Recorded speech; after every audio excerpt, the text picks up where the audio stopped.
Never go to the farm, Catherine. Promise me. The words folded into me like a hand closing around my chest. They were Joshua's, soft, stubborn, the kind of sentence that had lived in his voice for 20 years, and they landed in the hollow the way an instruction does when there's no room left for argument. He had said them the night we packed a box of winter sweaters, the way you say something private that will outlast you. I promised, because you promise to everything a dying person asks when saying no feels like a betrayal. Then he was gone. The funeral was a blur of black coats and polite hands. I remember the smell of coffee that tasted like condolence and rain against the church windows. I remember Mr. Winters, Joshua's lawyer, standing too straight and pushing an envelope across his neat wooden desk like it might make the day fold into a more sensible shape. The envelope had Joshua's handwriting, slick, slanted, the ink smudged at one corner, as if he'd been impatient even while trying to be careful. Under it, an old brass key lay in a small red felt pouch.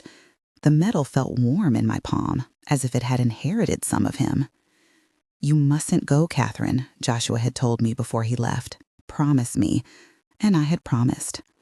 Mr. Winters said, "There's a deed here. He left the farm to you. He insisted you see it. He left instructions." I stared at the brass key until it lost its edges. A deed? To a place I had only visited once as a younger wife, on a summer afternoon so bright and reckless I could still taste it in the back of my mouth. Maple Creek. I had always liked the name. It was a place Joshua had said was his family's trouble, then laughed and changed the subject. That part of his life had been wrapped in neat silence. I had respected it because a man's past is sometimes a room you don't open. I kept my promise for a few weeks. I burned through photographs and letters and tried on grief like a coat to see if it fit. Then one evening, when the house hummed with its new accusatory quiet, and my hands had learned to make tea without thinking of him, I folded the envelope back to the paper inside and found a note, 2 lines. "For when you're ready, the key opens more than a lock. J." There was never a single point when I decided to go. It crept the way a tide comes up the shore. I found myself booking the flight before I told anyone. I told Jenna, my daughter, on the phone, and heard her inhale in a way that made me think she could taste the possibility. I told Ellis, who arrived at our house the day before I left, apron still on from the stable job, and a look in his eye I've learned to read as protective. "You sure you want to do this alone, Mrs. Hale?" he asked. He said Mrs. Hale because it came easier than Catherine. There was a small-town softness to him, an ex-con who'd studied like iron under leather. He had been at the farm when Joshua had spent the summer fixing the place up, and he'd stayed on as a kind of grounds manager. "That key," Ellis added, hefting the brass between his fingers like a foreign coin, "that could start trouble." That was the understatement of the year. The drive to Maple Creek felt like falling into a painting.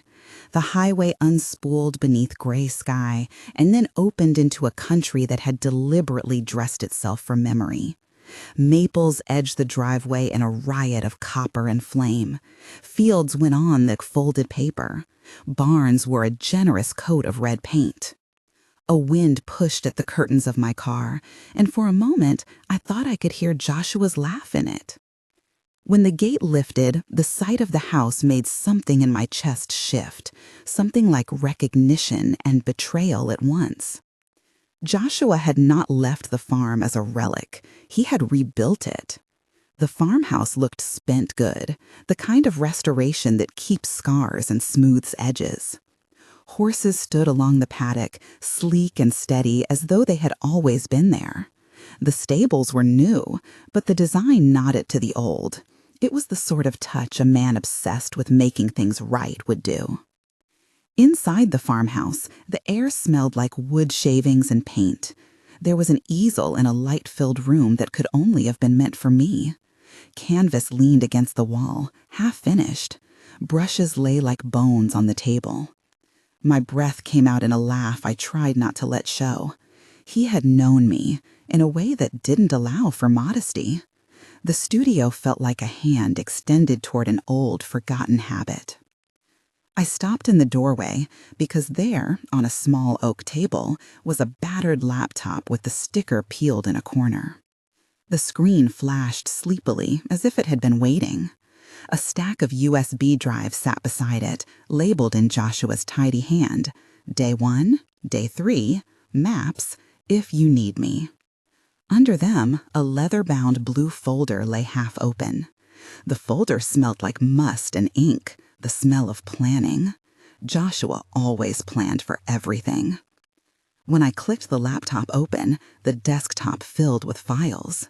There were dozens of videos, each stamped with a date and a single word. For you, start. Maps '07, when they come. My fingers hovered.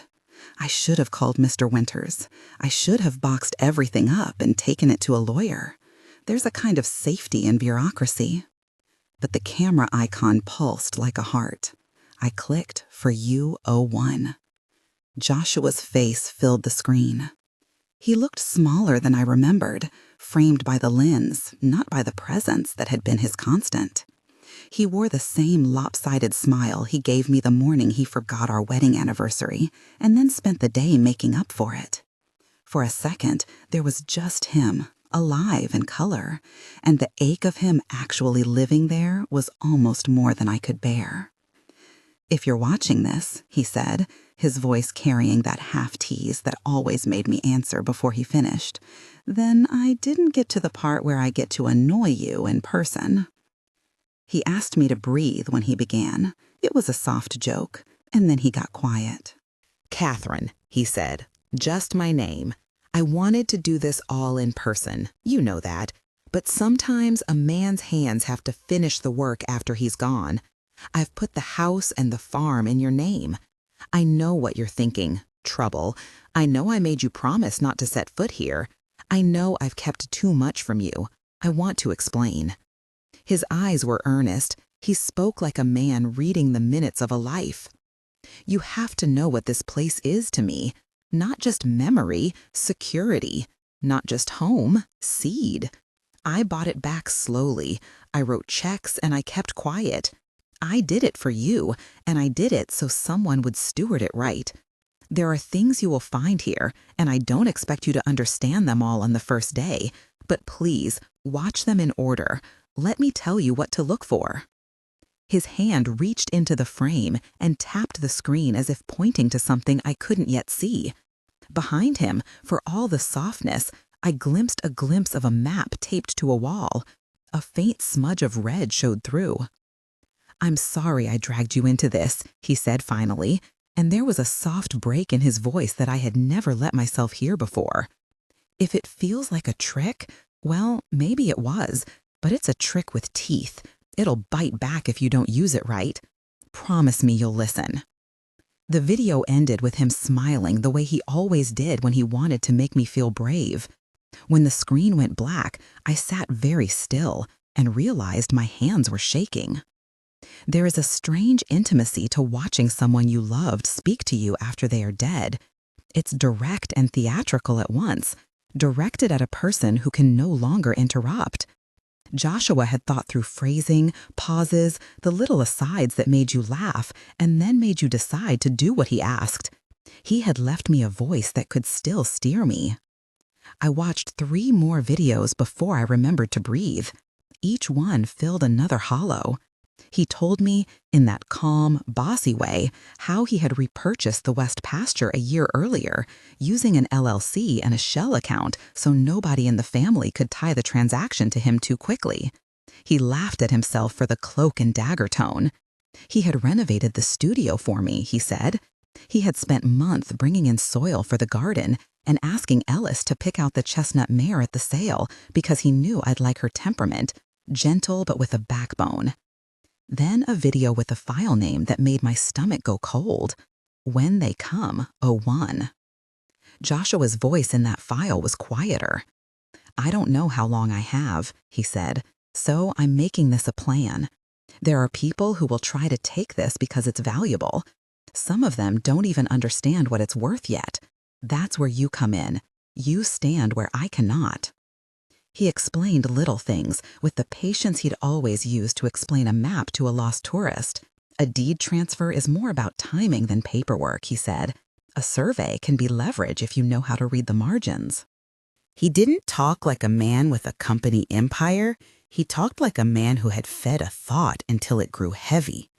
There was a map shot across the table then, yellowed at the edges, and a line in red ink that made no sense to me but felt ominous nonetheless.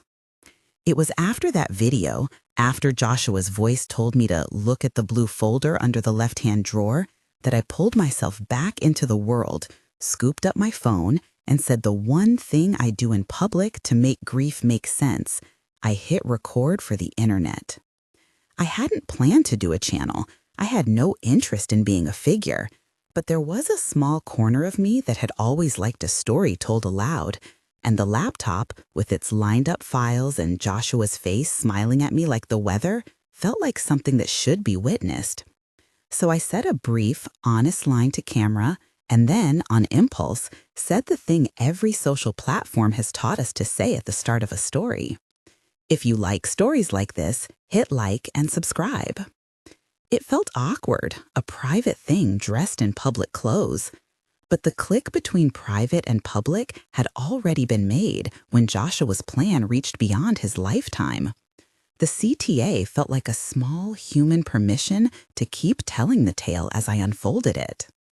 A car's engine cut through the quiet and I looked up. It was the first sign of trouble.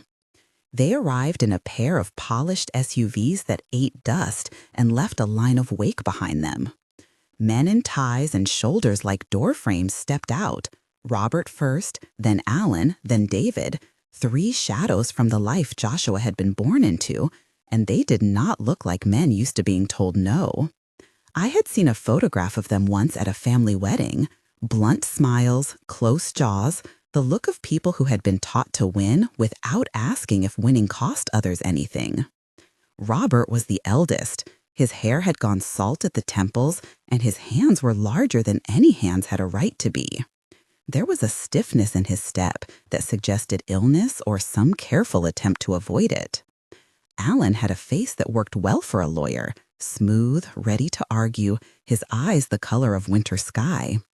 David, the youngest, had a tiredness to him that seemed like a poorly hidden panic. They spread across the lawn with the casual menace of people who expected the land to know its place. "You must be Catherine," Alan said, voice measured. It was a question that contained an accusation. He looked at the brass key lying in my hand like a curiosity rather than an object of my possession. "We're here to inspect," Robert said. He said it as if inspection were an entitlement. "There are claims being made we need to look at. We don't want trouble, but we won't be sidelined." "We don't want trouble either," I said. The words felt small. "I'm the owner. Joshua left the deed to me." Alan's face didn't move. "We will review the documents. Until then, we have our right to survey. That's standard." "Survey away," I said, more brittle than I meant.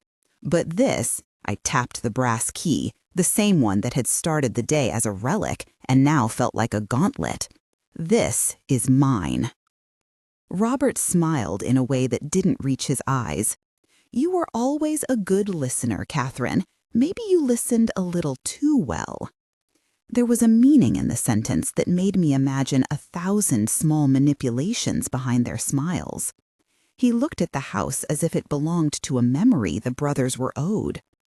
Ellis appeared then from the stable, sleeves rolled, hands gritty. He took the measure of the 3 men in a single glance and planted himself in front of the paddock like a small, impromptu sentinel. "You boys look like the sort that take what they want," he said. Alan's jaw tightened. "Mr. Ellis, we don't need theatrics. We have legal representation." "You have suits," Ellis answered. "I have a notice that says do the right thing." "You have no idea how backhanded a compliment can be until you've watched someone try to buy a piece of your future with the memory of an old debt." I felt the old tiredness move up from the base of my spine into my throat. I could either be played like a hand at a poker table, or I could stand up and learn how to shuffle the deck. In the days before Joshua died, I might have folded. He did so much of the heavy lifting for us, the tasks that require a man's straightforward stubbornness. But something about the way his eyes had looked at that camera, the way he had arranged every detail, knowing he would not be there to defend it, had handed me a kind of permission. If he had been brave enough to plan for me, I owed him the courtesy of trying. I didn't have an attorney. Mr. Winters was efficient and kind, but he'd made it clear in the funeral parlor that the kind of fight the brothers might wage would require more than a polite conversation. Joshua had left me tools. He'd given me recordings, papers, and a map. What he hadn't done was make me a competent negotiator. That part I would have to learn without his voice. "Do you have a copy of the deed?" Alan asked.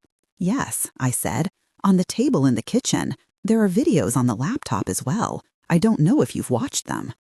"We will review everything," Alan said. "I expect a process." "We will too," I replied. And then, because stubbornness is contagious, I added, "I have Ellis here. I have the steward of the property.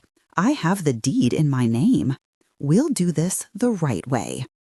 They left that afternoon in a fast, practiced movement, the kind of departure that leaves a place colder than before. For a long time, I stood on the porch and watched the dust settle where their tires had been. Inside, Joshua's videos sat like pages of a play I'd forgotten the lines to. I watched more files. In one, Joshua paced and spoke as if reciting a script he'd written for an inevitable scene.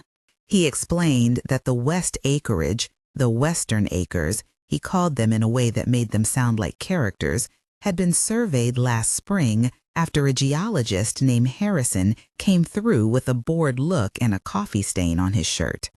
Joshua had paid Harrison the kind of money a man pays when he wants a quiet answer. Harrison's report, Joshua said, was circumspect on camera. He had been careful with words. But Joshua had been more blunt. He had a shot of charts and a little red sticker on a geological readout. The red made a small comet-like smear across the paper. "They don't know what's under it yet," Joshua said. "They'll find out fast when they start to care. I'm leaving you a way in. Don't let them run you out of your house." It was the roughest thing he'd called me, run out, and I felt guilty the way you do when someone judges you kindly from beyond the grave. He had set up a chain of contacts, a man named Harrison who owed him a favor at Western Plains Energy, a rival named Thomas Reeves who, Joshua said with a little glint, would outbid anybody if given the chance. He'd left spreadsheets in an envelope labeled "Not for Them," and letters of intent tucked into the blue folder I had not yet opened. He'd also left something else, small, unpleasant notes about his brothers. Not slander, just facts. Notes about loans that had never been repaid, about accounts that moved like shadows across ledgers, about a partnership dissolved with hands quicker than was sensible. There was a photograph tucked between the pages of a bank receipt, an unsigned ledger with numbers crossed out. I didn't understand all of it, but I understood enough to know that the Mitchell brothers had not always been paragons. That night, Jenna arrived. She had come with the kind of rushing cadence that belongs to young women who live in cities and make big decisions on nights between lunches. She smelled like perfume and the determination of someone who has been sheltered from the worst parts of a family history and then asked to choose sides. Jenna wore a jacket that had cost more than a paycheck I'd had that month, and she laughed too quick when she was nervous. "I didn't think he'd actually leave it to you," she said, sitting on the studio floor and running her fingers over a canvas as if testing texture. "I thought well, you know." "I didn't either," I admitted. I found I liked when Jenna sat in the studio. She had a concentration about her that reminded me of Joshua, quiet battering at the edges until something gave. He made a lot of plans. Did he, well, she hesitated. For the brothers? For the family or something else? I didn't want to assume. For the family, I said. He left what he thought was best, and he left a way to keep it protected. She looked at the laptop, at the lineup of files. Can I? She asked. There was something about her that made me think of a bird testing a window. She had been in the brothers' orbit all her life, the kind of daughter they'd shaped into a bridge. I had seen how Robert's eyes softened when she entered a room, how Alan's voice turned warmer on the rare occasions it did. The men had shape-shifted around her like magnets. Watch the first one, I said. He tells you, he talks to us both. He knew this would happen. We sat shoulder to shoulder on the floor, and the screen showed Joshua, older in a way that comes with a man who has been wronged by his own body, but defiant anyway. If you're watching this, he said into the camera, don't let them tell you what you ought to feel. Let yourself feel it. It's the only honest thing. Jenna didn't cry. She blinked, then reached across and took my hand because she didn't know what else to do. Watching Joshua together was an odd, intimate thing, like reading a letter out loud to someone and hearing the inflection you never get on paper. There was a moment when she looked at me, and I saw that she had decided, quietly and without fanfare, that she would not be a puppet. In the days that followed, the farm felt like a living room that had been rearranged around a secret. Neighbors came bearing casseroles and opinion.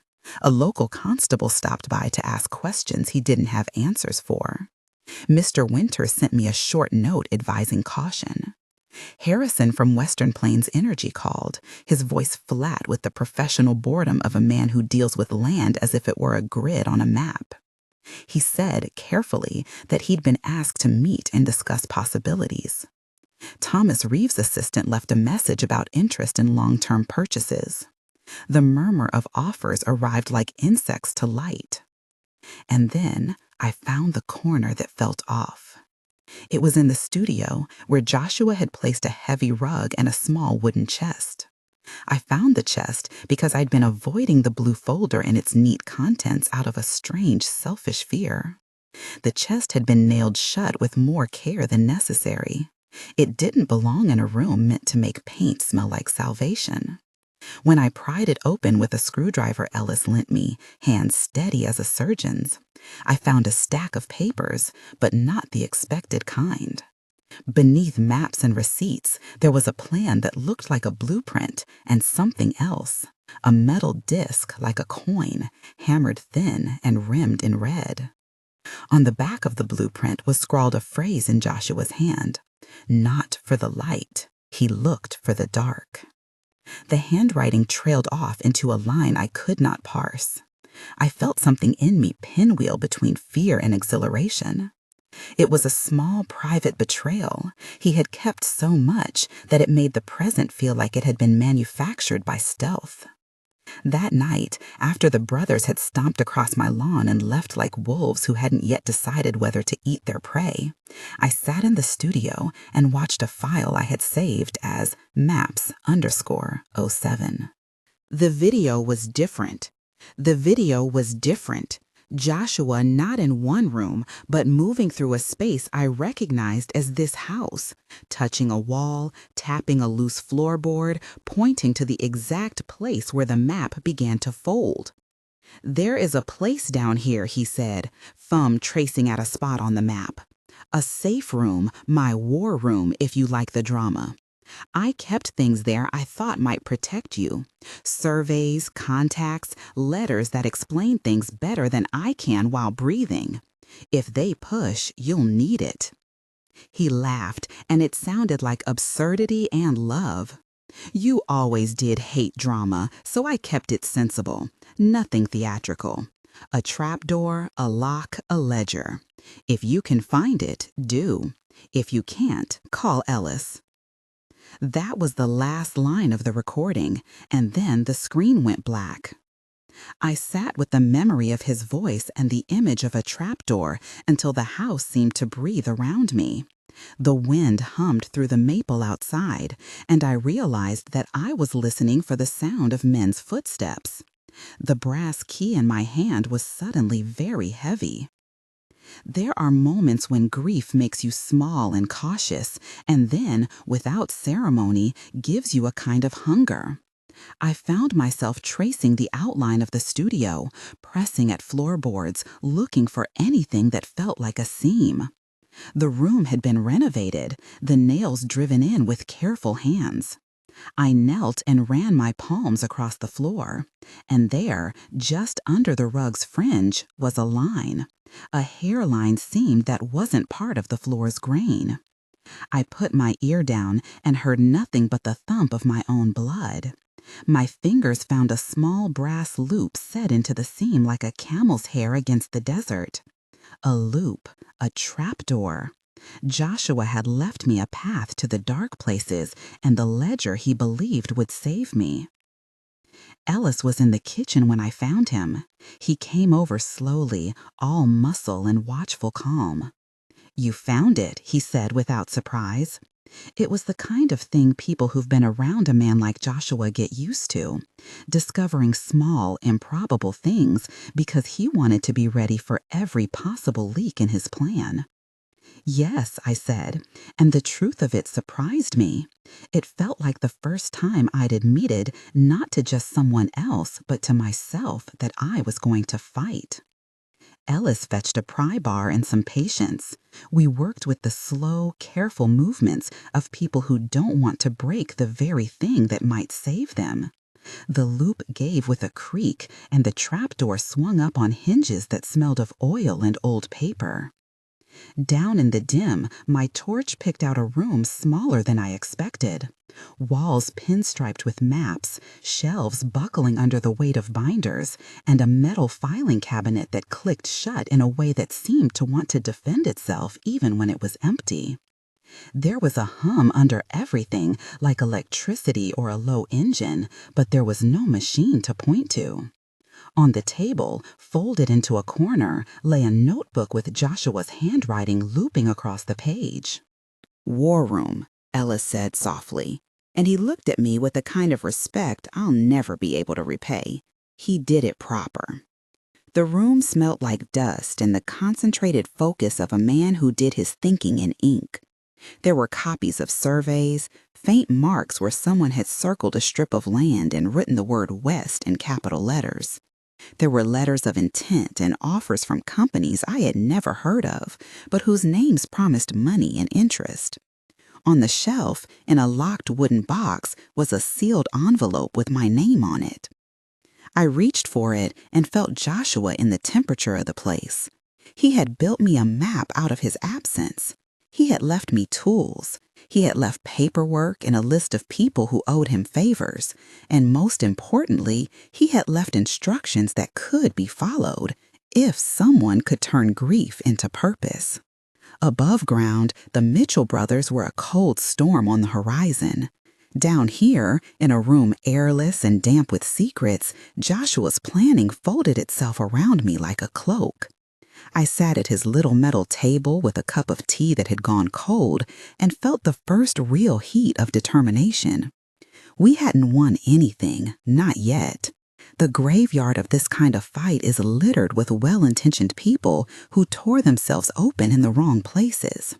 But Joshua had left me a strategy. He'd given me witnesses, documented surveys, a web of correspondences, a paper trail meant to be pressed like a stopgap into the mouths of men who were quick with claims. I opened the envelope with my name on it. Inside was a letter, straightforward and short. His handwriting leaned into a sentence like it had something urgent to place. "If they ask for proof," it began, "show them the maps. If they ask for patience, tell them you were taught by someone who tried. If they ask for anything else, start with this. Do not make decisions when you are scared." There was a key taped to the corner of the letter, smaller than the brass one, and a notation that simply said, "Spare lock for spare hearts." Something in me unclenched. I folded the letter closed and let the room settle around me, the maps, the low hum, the quiet that felt for once like an ally. Above us, the brothers were planning. They didn't yet know the angles Joshua had cut or the favors he'd owed. They hadn't seen Harrison's reports or the ledger that skated across accounts like a ghost. They thought they could walk in and take what had always, in their minds, belonged to their family. They treated legacy like a right, not a responsibility. I closed the trapdoor slowly. The brass loop clicked like a heartbeat as it found its bed. I carried the letter up the stairs and placed it inside my coat, my hand resting against it as if to reassure myself that a map could, in fact, be a kind of salvation. The house looked different when I climbed back out. It felt less like a memory and more like a stage set for a drama that might yet flare into something unsanitized. Above us, the brothers were planning. They didn't yet know the angles Joshua had cut or the favors he'd owed. They hadn't seen Harrison's reports or the ledger that skated across accounts like a ghost. They thought they could walk in and take what had always, in their minds, belonged to their family. They treated legacy like a right, not a responsibility. I closed the trapdoor slowly. The brass loop clicked like a heartbeat as it found its bed. I carried the letter up the stairs and placed it inside my coat, my hand resting against it as if to reassure myself that a map could, in fact, be a kind of salvation. The house looked different when I climbed back out. It felt less like a memory and more like a stage set for a drama that might yet flare into something unsanitized. I switched the studio light on and watched the dust float in the beam like tiny planets. Outside, the sky began to bruise into evening.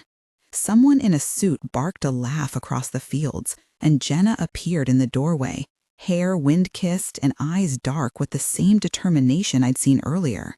She dropped the city cadence and spoke to me like a friend for the first time. "We can do this," she said simply. "We can read them out. We can make them explain themselves." "Yes," I said, because it was true. And because Joshua had left me a key and a plan and a man named Ellis who knew how to carry a gunny sack of dirt without bending, yes felt like the only sensible answer. We would need allies, and we would have them. We would need facts, and Joshua had left them in ink. We would need courage, and grief had the peculiar way of forging courage out of loss. But in the dark beneath the studio, something hummed that I could not place. The trapdoor had revealed not only papers, but the sense that Joshua had anticipated a fight I had not seen coming.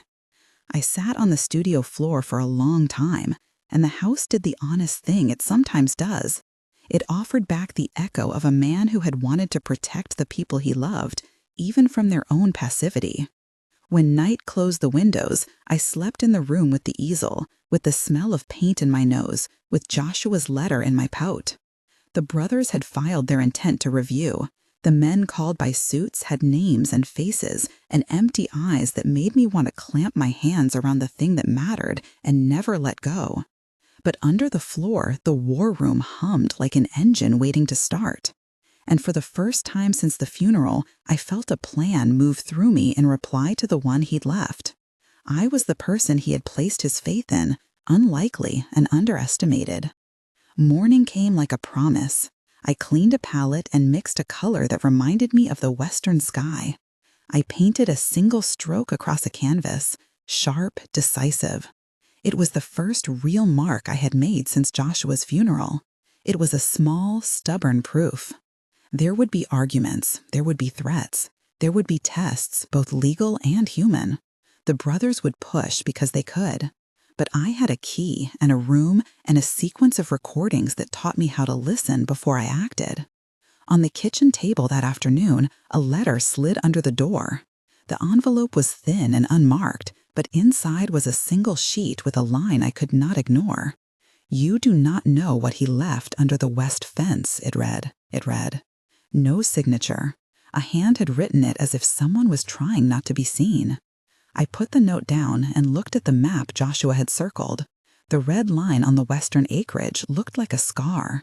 My fingers lingered over the brass key in my pocket, and the house took a breath as if it were holding on for me. I had promised Jason I would not come here. I had broken the promise. But promises meant for the living were different from those meant to protect the living from the greed of others. Joshua's last trick had been to make everything possible while he could not be here to watch it happen. The trick had been that he had left the biggest secret of all to a person who would not be expected to know how to defend it. I stood up, set the letter down on the table, and took the map from the war room folder. There were names on the margins I didn't recognize and numbers that meant nothing until they were placed into a conversation with a man who understood what numbers could do. They were coming at the house on the morrow with men who smelled like offices and cold coffee. They thought the key in my hand was nothing more than jewelry. They had not yet seen the map, the ledger, the contacts, or the way Joshua had straightened the path for me to stand. I wrapped my hand around the brass key like an oath. The house leaned into the wind outside, maple leaves like a whispered audience. I had a plan now. I had a voice that would not let itself be mocked. And beneath the studio floor, the war room waited with files that promised to make their claims hard to bluff. I went down to the trapdoor again and ran my hand over the brass loop. The metal was cool, impossibly so under the late afternoon sun. I thought of the letter taped into my pocket and the way Joshua had said I should not make choices when I was afraid. I had a strange, small hope that I could honor that, make choices out of conviction rather than fear. I put the key into my palm and felt the weight of it, heavy, real, and absolute. Then, with my heart steadying into a rhythm I did not recognize as my own, I reached for the loop and pulled. The trapdoor lifted with a sigh, the hinge complaining like an old man settling into a chair. The war room's dry air breathed up at me, paper dust and the faint chemical tang of old ink. I felt the house fold itself around what we were about to do, like a congregation tucking in its hands before a sermon. I set the brass key on the table as if it were an altarpiece and opened the top drawer of the filing cabinet. Inside, everything was arranged the way Joshua liked things arranged, by year, by urgency, by the small private logic of a man who had time enough to make his final hours orderly. There were correspondence prints, emails saved as PDFs and printed because ink felt more real than pixels. There were bound copies of a geologist's report with charts that I could pretend to read if I concentrated hard and squinted. There were letters from people with corporate signatures I recognized only because Joshua had said them twice, once with contempt and once with a smile. At the back, in a heavy folder labeled in his handwriting, was a set of geological surveys with the western acres circled in a red that looked less like ink and more like bruising. There was a memo from a field technician, Harrison's handwriting, a little impatient, a coffee blot that matched the stain Joshua had shown on screen. There were also 2 letters of intent, one from Western Plains Energy, the other from a rival firm run by Thomas Reeves. Each letter wore a different flavor of eagerness. Reeves was glossy and performative, Western Plains was measured and professional. Both implied money, both implied pressure, both implied that once the ground was proven to hold value, the world would fold itself into offers and contracts, and that the quiet life of Maple Creek would be something else entirely. The ledger with the crossed-out numbers was there too, paper that suggested money moved in ways that made people uncomfortable if they looked long enough. I had the uneasy sense I'd been handed a ledger for an account someone else had kept secret for years. Joshua had known how to make money hush itself. He had known how to make property mean something more than acreage. There was a folder marked Family Matters that I opened last because I hated to finish with things that involved people. Inside was a stack of letters and photocopies and an envelope sealed in a wax Joshua had stomped on once like a child. The outside said, plainly, "Open if they ask for more." I slid my finger under the wax. The first thing that surprised me was that the letter inside wasn't for me. It was addressed to anyone who would read it, family, law, interested third parties. Joshua had written like a man wanting to be blunt without malice. "If you must contest this," it read, "read the maps before you read the stories. Ask Harrison. Ask Ellis. If you are Joshua's kin and you want the land because you feel owed, Ask yourself what you will do with it. Leave it better. Beneath that, in a smaller hand and in a different pen, was another sheet. It was stapled, and the staple had rusted at the edges like a cheap halo. The second note began, "If there is medical pressure, do not make a decision in private. You have more matches than you know." I sat back. My heart had the brutal insect rhythm of sudden realization. A folded piece of paper slid out of the envelope. On it was a list of names and dates and one address. The word beside that address was simple and targeting: half-siblings. For a beat, nothing in the room had sound. I had expected letters that explained the financial web. I had expected maps and favors and grudges. I had not expected this. A line of blood I had not been told about. A possibility that Joshua had carried like a weight he did not show. The letter made no moral judgments. It simply provided facts: names, birth years, a state, a city, an instruction to contact discreetly. There was also, like an afterthought, a note that read, "If you have to choose a donor, ask for full records and for time to consider." I pressed my thumb to the paper as if to warm it. The room felt smaller and larger. Family secrets folded into land ownership could not be uncoupled. The idea that there were other people out there, pieces of Joshua I had not known, felt like a theft and a gift at the same time. When I climbed back upstairs, the sky had the thin blue of late afternoon. Jenna was in the kitchen, hands wrapped around a mug, eyes sharper than they had been the first day. She watched me as I set the papers on the table. I could see the war room glow in her face like a light someone else had left on. "You found it," she said, as if she already cared how much I had found. "Yes," I told her, and then felt ridiculous because the word yes meant so much more. "There are things down there, Jenna. There are names and maps." She leaned down and pulled out a chair with the sort of care that suggests someone trying very hard not to let the table wobble. We spread the documents between us on the kitchen table, and I watched her read. Her face went quiet and then quick, as if thoughts were taking rooms in her head. "Half-siblings?" she read aloud. "He?" Her voice trailed off, and for the first time since she'd arrived, I saw the lines of loyalty and confusion meeting in her eyes. "He buried facts like he buried oil surveys," I said. I didn't mean it as a joke, but it came out like one, and she gave a small laugh that was a little too brittle. There are things in families that softens over time and things that spatter like fresh paint. The Mitchell brothers had always been the latter, edges that didn't wear down. They started to press harder within the week. Alan's letter shifted from measured to pointed. Robert's voice on the phone was a mixture of charm and brittle plea. David came up one morning unannounced and stood on the porch and said words that meant to be conciliatory and felt like entreaty. "We can find common ground, Catherine," Alan said in one letter. "We're family. Legal wrangling hurts everyone." Robert's attempt at consolation came with a request that felt less like mercy and more like calculus.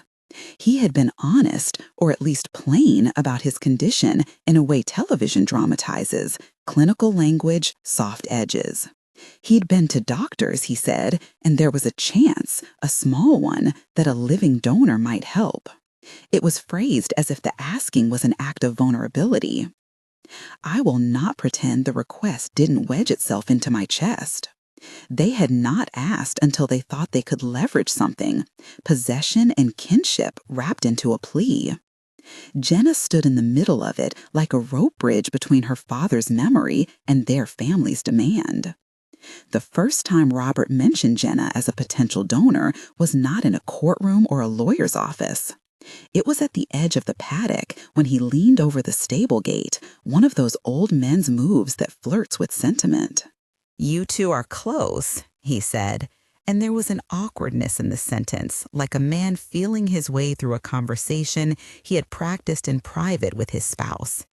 "If anyone can help me, if Jenna might consider." Ellis, who had nothing but gravel in his jaw and a small, stubborn kindness in his eyes, stood up straighter than he let on. There was a silence long enough for birds to decide whether they would squat on the fence or move on. Jenna, who had always been taught to be the diplomat, said simply, "If it came to that, I'd want to know everything." Which was exactly the line I would have said, and which, in the brittle economy the brothers had invented, was not enough. This is where the war room's value stopped being paper and became a kind of moral margin. I could have taken the letters and maps and offered them up like a sacrifice and watched as the brothers carved the estate into numbers and futures. Or I could do exactly what Joshua had prepared me to do: use the evidence, call witnesses, and insist on terms that honored the land and the people. I called Mr. Winters and asked him to find counsel who would take our case seriously. He recommended an estate lawyer who'd been rude to Joshua once and thus proved his mettle. He also recommended discretion. The lawyers we found advised strategy and patience in a voice I trusted less with emotion and more with the meeting's teeth. We needed allies from the industry because land without people who value what's under it is merely soil. Harrison came first. He arrived with the bored professional gait of a man who had seen farms mean money and had his own tally of favors owed. When I met him at the farmhouse, he looked like a man who'd been scrubbed by field workshops and still had dirt under his nails. "You're Catherine?" he asked, shading his eyes and squinting at the spread of property like someone reading an old map. When I nodded, he tapped his phone and flicked open a PDF. "The readings are more than decent," he said, and I felt the words as a low, warm current. "There's sustained potential. Not every patch looks this clear." He said it in the profession's code words: potential, sustainable yield, extraction interest.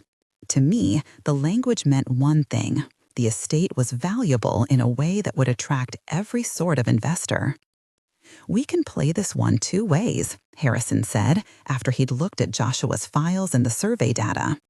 "Someone could buy you out with a clean check, or you could take a measured development route and keep ownership while leasing. The latter needs a partner who respects the land." I had an inadequate grasp of industry terms and a fierce new hunger to be adequate. "Which firms would do that?" I asked. Harrison didn't hesitate. He read the names off like a script: Western Plains, which had been Joshua's quiet contact, and Reeves Energy, which liked headlines and big deals. "Reeves will try to swallow the whole pie," he said. "Western Plains will behave like a neighbor who expects to be paid for their work." That was about as much as I needed to hear. Harrison agreed to be a witness, to speak to the geology, and to vouch that the surveys were done by the book. He also said, with the solemnity of a man who'd been dragged into something bigger, that if the brothers started to press on medical grounds, we needed to ensure Jenna's choice was hers alone. He used the phrase coerced consent like a prosecutor. I heard it as a bell. The brothers kept pressing. Their lawyers moved from letters to demands to threats that had the polite edge of men who had practiced menace in clubs.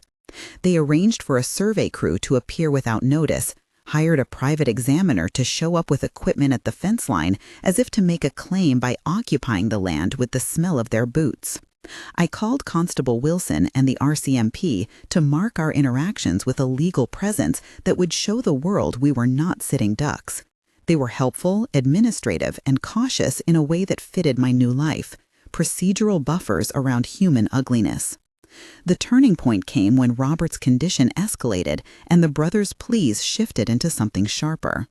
Alan tried to dress a demand like a negotiation, and Robert, who had always used fragility as a cudgel, slipped into a plea that suggested recovering their family's fortune would be easier with Jenna's help. They didn't say it plainly, they hinted.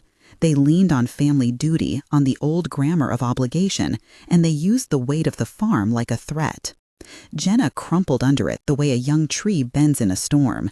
She retreated into the city for a night, and I feared what would happen. The next morning she called and suggested we meet at the cafe in town. Her voice was small and made of worried paper. "I don't want to be expected to be a solution," she said when she sat down, hands wrapped around a too-hot cup of coffee. The steam fogged the glasses of the man at the next table and somehow made the room feel like a stage. "I know they'll make me feel guilty if I say no." "Do you want to see what's down here?" I asked her, and she surprised me by nodding. Partly it was momentum. She had already watched Joshua's videos, but mainly it was because she wanted to see the truth rather than the version the brothers offered. We drove back to the farm and went to the war room. I let her read the ledger and the surveys and Joshua's notes. I let her watch When They Come '01 again. She sat with the map spread before her and traced the red line like a finger that wanted to know where one thing stopped and another began. "You realize what they might do?" she said finally. "If they get control, they could sell everything to Reeves. They could split it in ways that don't care about the creek or the nesting swallows. They would take the most valuable parts and leave the rest as liability." "I know," I said. Joshua wanted stewardship, not liquidation. She looked at me like she'd decided something. "I don't want to be their hostage," she said, "but I also don't want to be naive." That sentence, both halves, was the hinge. Up to that point, Jenna had been a variable. After it, she became a partner. We made a plan that was both blunt and careful. Gather witnesses, present the surveys publicly, invite interested companies to bid under rules that included environmental safeguards and a trust structure. In the meantime, ensure any medical decision for Jenna would be made in full, informed autonomy and not under the family's pressure. We were not naive. We recruited Harrison and a representative from Western Plains to listen and comment. Mr. Winters coordinated background legal preps. Ellis watched from the sidelines like a weathered captain. Jenna started to spend afternoons at the farm again, learning to brush the chestnut mare Joshua had chosen for me, learning the rhythm of feeding, tiny rituals that built quiet loyalties. When the Mitchell brothers realized we were building a public case, their tactics became theatrical. They tried to fling mud onto Joshua's ledger to imply he'd been hiding debts rather than assets. Alan wrote a damning letter suggesting mismanagement. They hired Dr. Harmon to float a gentle clinical note about potential medical solutions.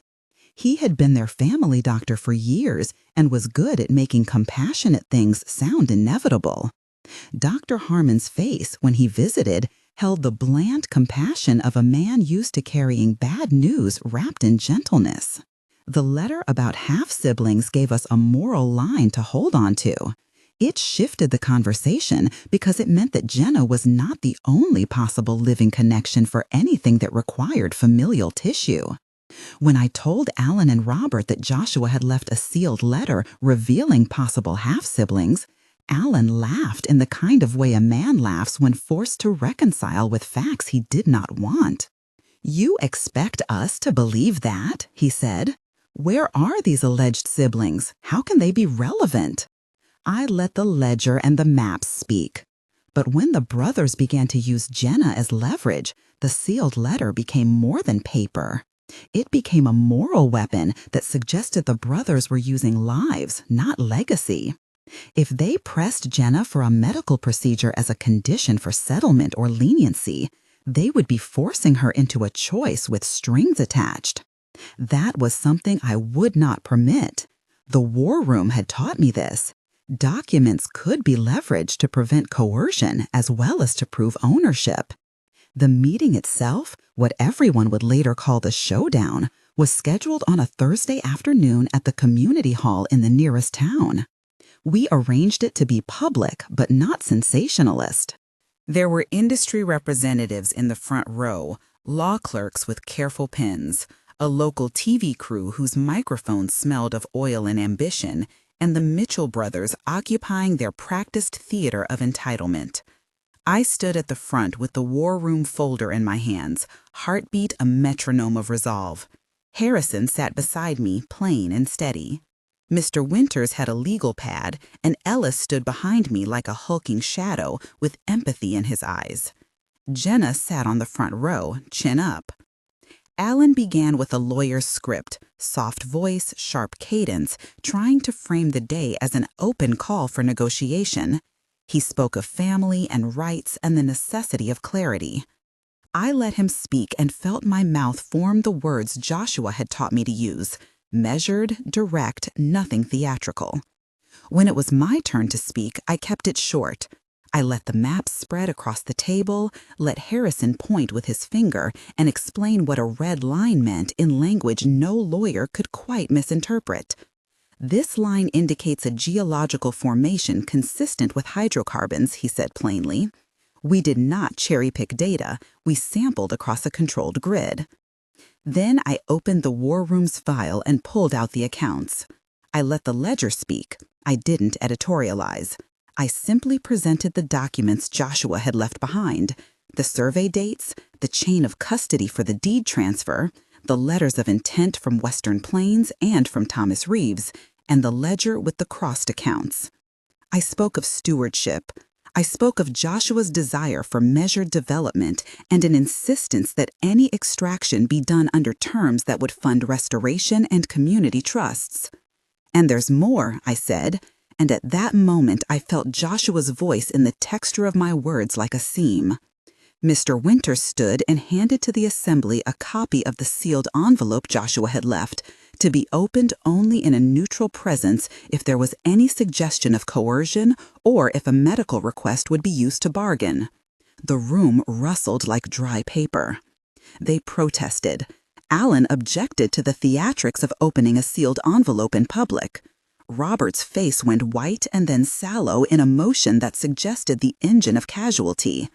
Alan tried to object emotionally, but Harrison and our legal counsel insisted on transparency. The community hall had chosen the public eye for a reason. If a family wanted to use medical need as currency, the town would see it. We opened the envelope. Inside was a short, direct letter Joshua had addressed to anyone who thinks a life can be bargained for. He explained, calm, blunt, about the half-siblings, included the names and records he had collected, and suggested that any medical decisions involving family tissue be made with full genetic screening and the freedom to decline. He had written the names of clinics and a request to consider non-coercive options. He had said, simply, "Do not make life choices under threat of losing what you love." Alan's objection faltered. Robert's hand trembled against his knee. The brothers' theatrics, once stripped of the private theater, looked so pitiable they almost evoked sympathy. But pity does not set policy. The audience in the room saw the ledger and the maps and the letters. They saw Joshua's methodical planning. The presence of Western Plains representative meant that extraction would not be privatized in a dim back room. The potential for public sustainable terms was suddenly a negotiated asset rather than an abstract virtue. It was in the course of the meeting that Thomas Reeves' representative made a move I hadn't expected. Reeves, keen on headlines and mergers, offered a public bid with high numbers and the promise of immediate development. It glittered in the room like a gaudy temptation. Reeves' offer would convert the farm into cash quickly and comprehensively, but at a cost. His contract assumed little oversight, and by the end of the decade, most of what Joshua had hoped to steward would be piped away. What shifted the room finally was Harrison's quiet, professional framing. He talked not about who would pay the most, but about what the land needed: time, measured extraction, trust funds for restoration, and a relationship with the community that wasn't extractive in spirit. He painted a picture of Western Plains under careful stewardship, building a long-term trust for environmental work and community development. It sounded less like poetry and more like responsibility. Responsibilities can be traded, poetry cannot. There was bargaining. There were heated exchanges. Alan tried to spin the ledger into a moral time bomb, suggesting that Joshua's secrecy was evidence of malfeasance. I let the ledger and the bank statements exist on their own for the auditors to parse. I let Harrison speak to the surveys. I let the court of public opinion and the presence of corporate witnesses do the heavy lifting. Then, finally, the brothers folded. It was not an explosive collapse, but a slow, brittle one. In the end, they signed a conditional settlement. They would disclaim any ownership claims in return for a limited, structured share in a trust set up for family health care needs, subject to courts and not to personal negotiation. The settlement included a clause I had insisted on.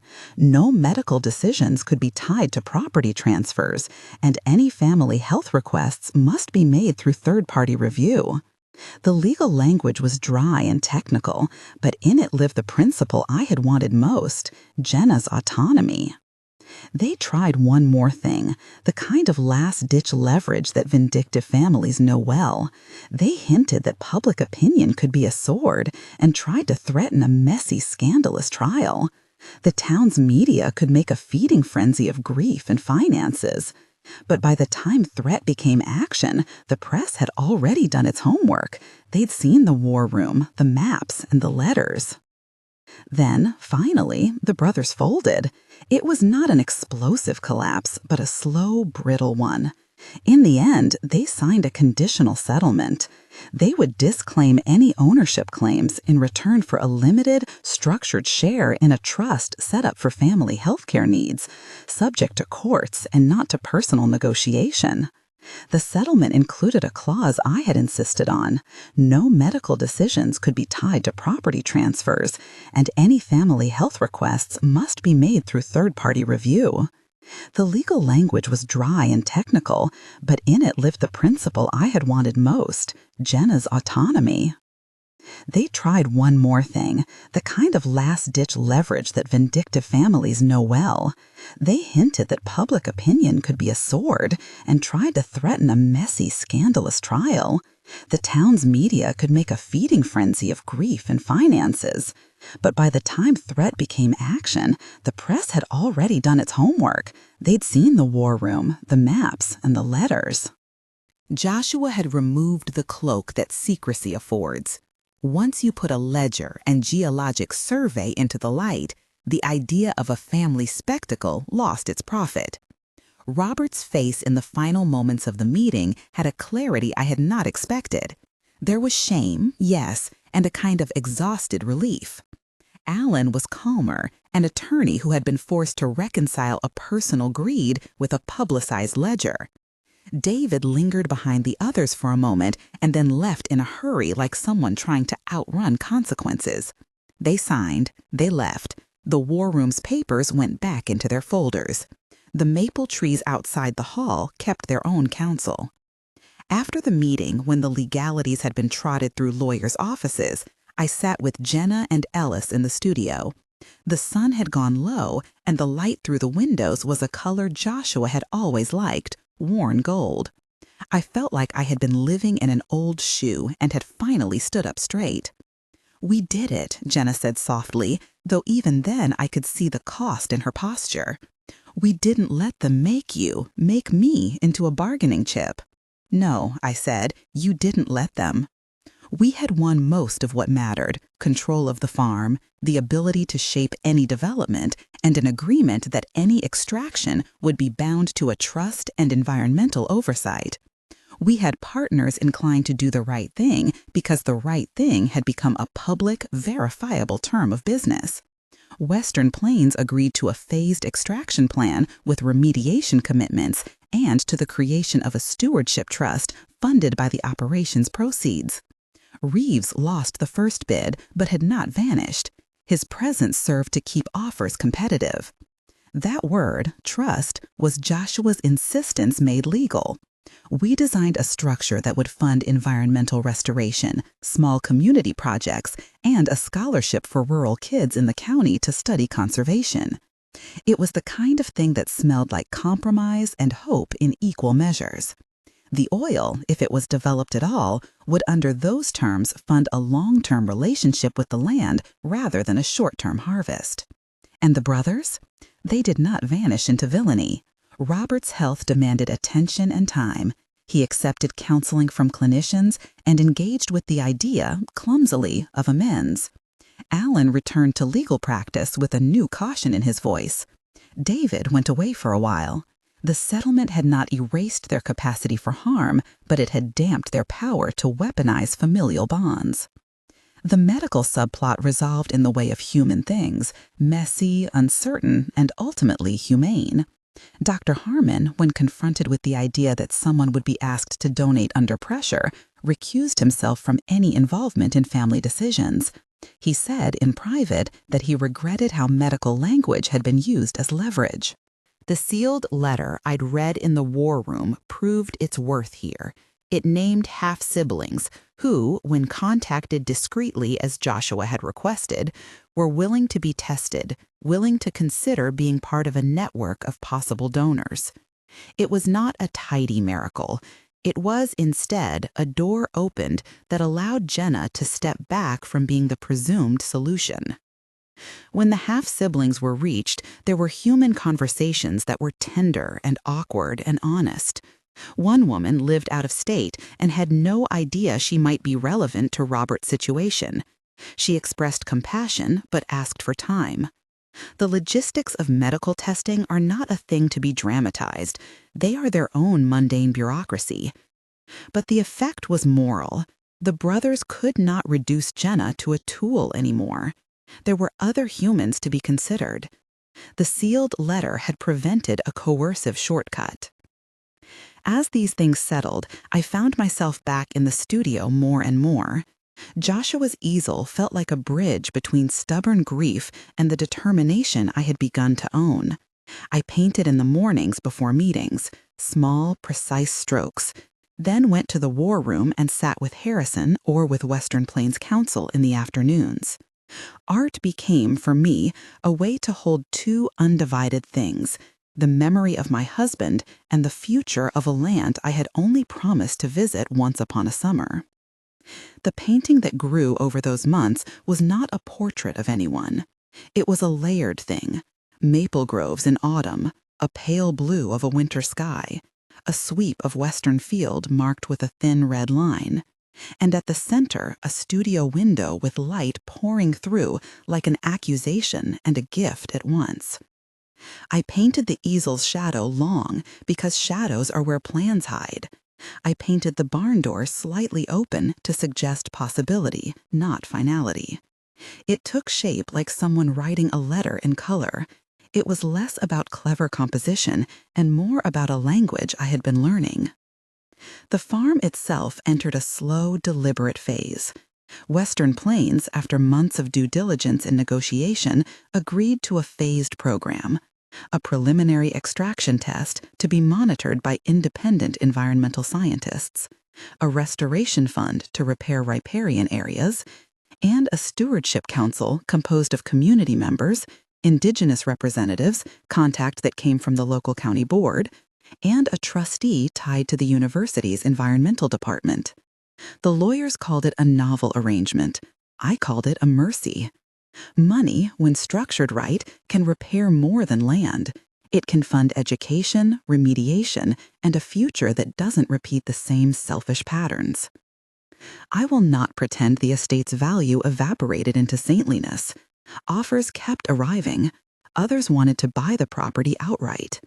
Reeves came by with a glossy brochure and a smile that managed to be both charming and slimy. He offered numbers that made accountants' mouth water.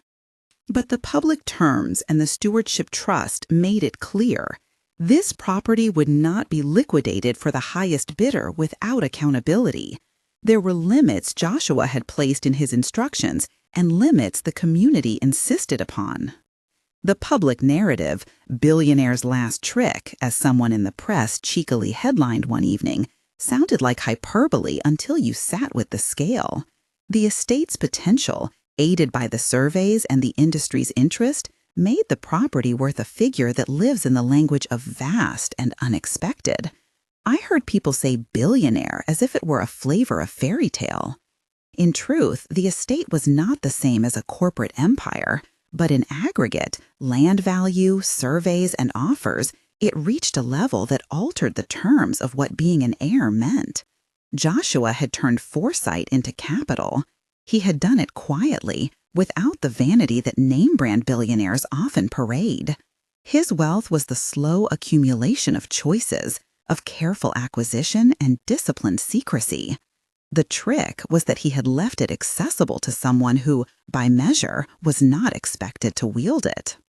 The months that followed were an education in stewardship and in the humility of public trust. We set up the Stewardship Council and drafted the purpose of the trust, fund restoration, keep a portion for local scholarships, and allocate a cap for any future offers to ensure the community's needs were considered. I learned terms: trustee, remediation, easement. I learned to read contracts with a critical eye. I practiced the art of saying no in ways that were not cruel but were principled. Friends came and stayed at the farmhouse.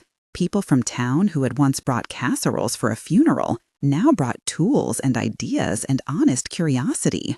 Jenna stayed on the property that summer and took up more of the life Joshua had built. She learned to ride the chestnut mare, and sometimes we'd find her sitting at the kitchen table at dawn sketching the barn. Ellis stayed too. He turned out to be more than an executor of chores. He became the private steward of stories, feeding horses, talking to neighbors, keeping the hands-on pulse of the land.